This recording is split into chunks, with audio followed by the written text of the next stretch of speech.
سن رہی ہو؟ میں نے زہر خند سے کہا۔ زہر لگ رہا تھا وہ مجھے اس وقت۔ اور سنو، اب جو ٹیسٹ ہونے والے ہیں ان میں خوب محنت کرنا، ورنہ کیا؟ میں نے کاٹ کھانے والے لہجے میں پوچھا۔ وہی جو پہلے کہا تھا، مجھے تمہارے بارے میں دوبارہ غور کرنا ہوگا۔ اس کی بات پوری ہونے سے پہلے ہی میں نے رونا شروع کر دیا کہ بات بے بات رونا میری عادت تھی، اور یہ تو میرا آزمودہ نسخہ تھا۔ میرے رونے کی دیر ہوتی تھی، ابا اماں یہاں تک بھائی جان میری بات فوراً مان لیتے تھے، مگر اس ظالم پر کچھ اثر نہ ہو رہا تھا۔ وہ بجائے مجھے چپ کروانے کے مسکرا رہا تھا، جیسے میرے اس نقلی رونے کو سمجھتا ہو۔ اچانک فیروز بھائی اندر آئے، ایک نظر مجھ پر ڈالی، پھر ایاز سے پوچھا، اب کیا ہوا؟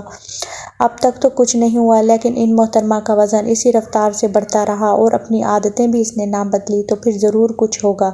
حد ہوتی ہے ہر بات کی۔ کیا ہوگا پھر؟ فیروز بھائی نے تلخی سے پوچھا۔ یار تم سمجھتے کیوں نہیں؟ مجھے ان پڑھ قسم کی لڑکیاں ذرا بھی اچھی نہیں لگتی۔ یہ بتاؤ، نوکری کروانے کا ارادہ رکھتے ہو بیوی کو؟ بھائی کے لہجے میں تلخی کم نہ ہوئی تھی۔ اس میں حرج نہیں، ایاز نے ڈٹائی سے کہا۔ کیا چاہتے ہو؟ فیروز نے شاید پہلی بار دل کی سنجیدگی سے پوچھا۔ نمبر 1 پڑھائی، نمبر 2 موٹاپے سے نجات، اور میرا خیال ہے اگر تم چند روز مزید یہاں رک جاتے تو موٹاپے کا نشان تک نہ رہتا۔ فیروز بھائی کی بات سن کر میرا دل خوش ہو گیا۔ طنز کر رہے ہو مجھ پر؟ ویٹ پوچھا ہے محترمہ کا؟ 65 کلو۔ ویٹ کا تمہیں کیسے پتہ چلا؟ فیروز بھائی نے حیرانگی سے پوچھا۔ پیسے خرچ کر کے۔ میں سمجھا نہیں، فیروز نے بغور ایاز کو دیکھتے ہوئے پوچھا۔ یار ویٹنگ مشین لا کر دی ہے، ایاز نے جھلا کر کہا۔ اچھا زیادہ بک بک نہ کرو، اب باہر چلو۔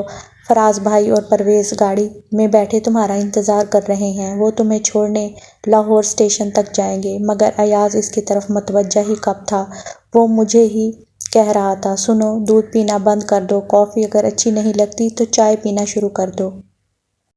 اس طرح بھوک بھی کم لگے گی اور نیند بھی کم آئے گی۔ جب یہ دونوں چیزیں چھوٹ جائیں گی تو تمہارا دل خود بخود پڑھائی میں لگے گا۔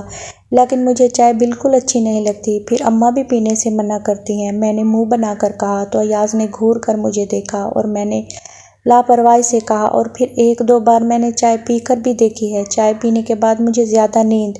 کیا؟ چائے پینے کے بعد بھی تمہیں نیند آتی ہے؟ ایاز میری بات کاٹ کر بولا۔ پھر فیروز سے کہا، چلو۔ ایاز نے بیگ کندھے پر ڈال لیا اور آخری نظر مجھ پر ڈالتے ہوئے، سنا تم نے اس کی ہر بات نرالی ہے، خدا کی شان چائے پی کر بھی نیند آتی ہے۔ ارے نیند تو اسے 1.25 من اناج کی وجہ سے آتی ہے جو یہ چائے پینے سے پہلے ٹھونستی ہے۔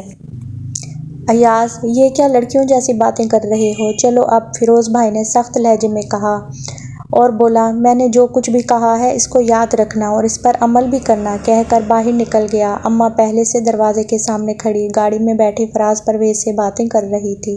وہ اماں کو سلام کر کے گاڑی میں بیٹھ گیا، جبکہ میری محبت اس کی نفرت بھری باتیں سننے کے باوجود بڑھی تھی اور نہ کم ہوئی تھی۔ وہ جتنے دن بھی رہا تھا، ایک دن بھی اس نے میرے ساتھ سیدھے منہ سے بات نہیں کی تھی، جبکہ جب وہ آیا تھا تو مجھ سے بڑی محبت کے ساتھ ملا تھا۔ وہ تو چلا گیا تھا، مگر میں نے اس کی باتوں پر عمل کرنے کی کوشش کی، لیکن اب تو بھائی جان کی شادی تھی، جس کی وجہ سے اسکول سے لمبی چھٹیاں لے لی تھی۔ بے شک میں چھوٹی تھی، مگر تھی تو گھر کی بڑی بیٹی اور اکلوتی بھی، اس لیے اماں ہر جگہ مجھے اپنے ساتھ رکھتی تھی، ہر بات مجھ سے پوچھا کرتی تھی۔ روز شادی کی شاپنگ کے لیے کبھی قصور، زیادہ تر لاہور کے چکر لگتے۔ چچی بھی ہمارے ساتھ جاتی تھی، بلکہ ہم چچی کے ساتھ جاتے تھے کیونکہ ہماری گاڑی نہیں تھی، جبکہ چچا کے پاس ایک گاڑی تھی۔ شاپنگ کروانے کے لیے کبھی پرویز بھائی ہمیں لے جاتے، کبھی فیروز بھائی۔ ایسے میں انارکلی جاتے ہی شاپنگ بعد میں کرتی، پہلے بانو بازار سے فروٹ چاٹ کھاتی، پھر کچھ خریداری ہوتی۔ پرویز بھائی تو صرف چاٹ ہی کھلاتے تھے، جبکہ اگر فیروز بھائی ساتھ ہوتے تو پھر میں گھر سے ناشتہ کیے بغیر ہی آتی تھی۔ وہ بانو بازار سے فروٹ چاٹ کھلاتے، مال روڈ کے بہترین قیمہ بھرے سموسے اور اچرا موڑ کی بہترین تلی ہوئی مچھلی، اور بھائی گیٹ سے پان۔ غرض وہ لاہور کی ہر مشہور چیز مجھے کھلانا اپنا فرض سمجھتے تھے، اور میں ایاز کی نصیحت بالکل بھی بھلا چکی تھی۔ جاتے ہوئے وہ ویٹ مشین میرے کمرے کے ایک کونے میں رکھ گیا تھا اور کہا تھا، اس کو یہاں سے اٹھانا مت، روز ویٹ کیا کرنا تاکہ پتہ چلتا رہے، مگر مجھے اس کی یہ باتیں یاد کہاں تھی۔ وہ دھمکی دینے کی بجائے اگر پیار سے سمجھاتا تو شاید مجھ پر کچھ اثر ہو ہی جاتا، مگر اب نہ تو آج کل پڑھائی ہو رہی تھی اور نہ ہی وزن کم ہو رہا تھا۔ میں جب بھی اپنے کمرے میں جاتی، چاہے دن میں 10 مرتبہ، ہر بار مشین پر کھڑی ہوتی اور یہ دیکھ کر جان جل جاتی کہ وزن کم ہونے کے بجائے اور بھی بڑھ رہا تھا۔ یہ سب بار بار لاہور کے چکر لگانے کی وجہ سے ہو رہا تھا، اور تنگ آ کر میں نے سوچا اب اگر کوشش کرنے کے باوجود بھی کم نہیں ہوتا تو میں کیا کروں۔ باقی رہی ایاز کی دوبارہ سوچنے کی بات، تو اماں 5 بھائیوں کی لاڈلی بہن ہے۔ ایاز باپ کے سامنے انکار کرنے کی دوبارہ جرات کر ہی نہیں سکتا، اور کر بھی لے تو ماموں اس کی بات ہرگز نہیں مانیں گے۔ یہ سوچ کر میں مطمئن تھی کہ چاہے کچھ بھی ہو جائے وہ صرف میرا ہی رہے گا۔ شادی کی تاریخ 2 ماہ بعد رکھی گئی تھی۔ گاؤں میں اتنی ہی لمبی لمبی رکھی جاتی تھی، مگر یہ 2 ماہ یوں گزرے کہ پتہ ہی نہ چلا۔ اور جب ایک دن اماں نے ابا سے کہا شادی میں صرف 15 دن باقی ہیں، سوچتی ہوں کہ اب بھائیوں کو بھی جا کر ایک بار خود کہہ آؤں، باقی کارڈ تو نائی جا کر دے آئے گا۔ آپ کیا کہتے ہیں؟ کہنا کیا ہے، جب دل چاہے چلی جانا، ابا نے حقہ پیتے ہوئے کہا۔ اماں میں بھی تمہارے ساتھ جاؤں گی، میں نے جلدی سے کہا۔ ایاز اس سے ناراض تھا، مگر میرے دل میں اب بھی اس کی محبت تھی۔ ارے تو چلی گئی تو گھر میں کون رہے گا؟ پھر شادی والا گھر ہے، اگر خدا نخواستہ کوئی چوری وغیرہ؟ کچھ نہیں ہوتا اماں، چچی کو ایک دن ادھر ہی چھوڑ جاتے ہیں، میں نے مشورہ دیا۔ نہ عائشہ، ان کے اپنے گھر بھی تو شادی ہے، وہاں 3 بھابیاں بھی تو ہیں، میں نے تنگ کر کہا۔ ارے سمجھا کر، میں صرف ایک دن کے لیے تو جا رہی ہوں، تو کہاں خجل خوار ہوتی پھرے گی میرے ساتھ؟ اماں نے مجھے سمجھانے کی کوشش کی۔ اماں کچھ نہیں ہوتا، میں بھی ضرور جاؤں گی، میں نے منہ بسورا۔ ٹھیک ہے چلی جانا، ابا نے میرے سر پر ہاتھ رکھتے ہوئے کہا۔ پھر اماں سے بولے لے جانا نا، کبھی گئی بھی تو نہیں ہے میری دھی وہاں۔ اماں بادل نخواستہ مان گئی، اور بہت صبح ہی صبح فیروز بھائی لاہور بس اڈے پر ہمیں چھوڑ آئے۔ اگرچہ وہ تو کہتے تھے وہ گاؤں تک ساتھ جائیں گے، مگر اماں نے انکار کر دیا تھا کہ یہاں پہلے ہی بہت کام ہے۔ فیروز اماں کی بات مان گئے، ہمیں 2 ٹکٹ دلا کر بس میں بٹھایا اور خود واپس چلے گئے۔ دوپہر ڈھلے ہم اماں کے گاؤں کے چھوٹے سے اسٹاپ پر کھڑے تھے۔ وہاں سے اماں نے تانگا کروایا جو ان کے اپنے ہی گاؤں کا تھا۔ پھر وہ تانگے والے سے گاؤں کا حال احوال پوچھنے لگی، اور تانگا بان بھی کسی ٹیپ ریکارڈ کی طرح شروع ہو گیا، اور میں بیزاری سے آس پاس پھیلے نظاروں کو دیکھنے لگی۔ اس قدر سفر میں نے پہلی بار کیا تھا، اور شدید تھکن ہو رہی تھی۔ ہم تانگے میں بیٹھے گھر جا رہے تھے کہ راستے میں ایاز زمینوں پر ٹریک چلاتا ہوا نظر آیا۔ اس کے ساتھ ایک اور اس کی عمر کا لڑکا تھا، اس نے بھی ہمیں دیکھا اور ٹریکٹر چھوڑ کر ہماری طرف آیا۔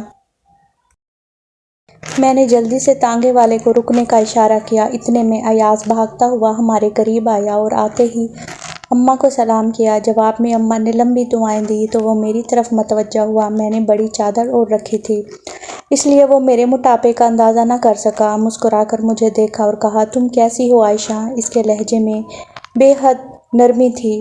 اچھی ہوں، اس کی توجہ پا کر میں کھل پڑ رہی تھی۔ اتنے میں وہ دوسرا لڑکا بھی قریب چلا آیا۔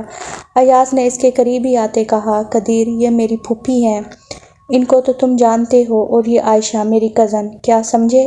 اچھا۔ اس نے پہلے اماں پھر مجھے سلام کیا اور مسکرانے لگا۔ وہ بہت نرم چہرہ تھا، اس کے مسکرانے پر میں نے سوچا ہو سکتا ہے ایاز نے اس کو میرے بارے میں بتا دیا ہو۔ ہاں یہی بات ہو سکتی ہے، تبھی تو وہ مجھے دیکھ کر شرارت سے مسکرا رہا تھا۔ اچانک ایاز اسے کچھ کہتے ہوئے تانگے والے کے ساتھ آگے بیٹھ گیا۔ وہ ہمارے ساتھ ہی اب گھر جا رہا تھا، اور ساتھ ہی ساتھ اماں سے باتیں بھی کرتا جا رہا تھا۔ اس کے بعد اس نے مجھے ایک بار بھی مخاطب نہ کیا تھا، مگر میں خوش تھی کہ اس نے گھورا بھی نہ تھا اور نہ ہی ڈانٹا تھا۔ وہ اماں سے پرویز بھائی کی شادی کا پوچھ رہا تھا، اور اماں ہر بات کا تفصیلی اور لمبا جواب دے رہی تھی۔ اتنے میں گھر بھی آ گیا اور ہم اندر چلے آئے۔ اماں کے گھر پہنچتے ہی گویا ہنگامہ سا مچ گیا۔ دوسرے 2 ماموں بھی اپنے اپنے گھرانے کے ساتھ آئے ہوئے تھے۔ وہ سب اماں سے زیادہ مجھے ان کے ساتھ دیکھ کر خوش ہوئے تھے، جو پہلی بار ان کے ہاں آئی تھی۔ سب سے زیادہ خوش میری نندیں تھیں۔ مجھے دیکھتے ہی مسرت اور ندارت اشارے کر کے مسکرانے لگیں، مگر میں نے کوئی توجہ نہ دی کیونکہ سب موجود تھے۔ پھر سب بڑے سے لان میں بیٹھ گئے۔ اماں ان کو شادی کی تیاریوں کے بارے میں بتا رہی تھی، جبکہ ایاز ہمیں چھوڑ کر دوبارہ زمینوں پر چلا گیا۔ رات کا کھانا سب نے مل کر کھایا تھا، جبکہ ہمارے ہاں پہلے مردوں کو کھلایا جاتا تھا، بعد میں عورتیں اور بچے کھاتے تھے، مگر یہاں سب عورتوں، مردوں اور بچوں نے اکٹھے کھانا کھایا تھا۔ کھانے سے فارغ ہوتے ہی اماں پھر بھائیوں کے پاس بیٹھ گئی، اور میں پانی پینے کا کہہ کر اپنی نند مسرت کے کمرے میں آ گئی کہ کھانا کھاتے ہی مجھے نیند آنے لگتی تھی۔ مسرت نے میرے لیے بستر لگا دیا اور میں لیٹ گئی۔ ویسے بھی سفر سے تھکی ہوئی تھی، جاری ہے ابھی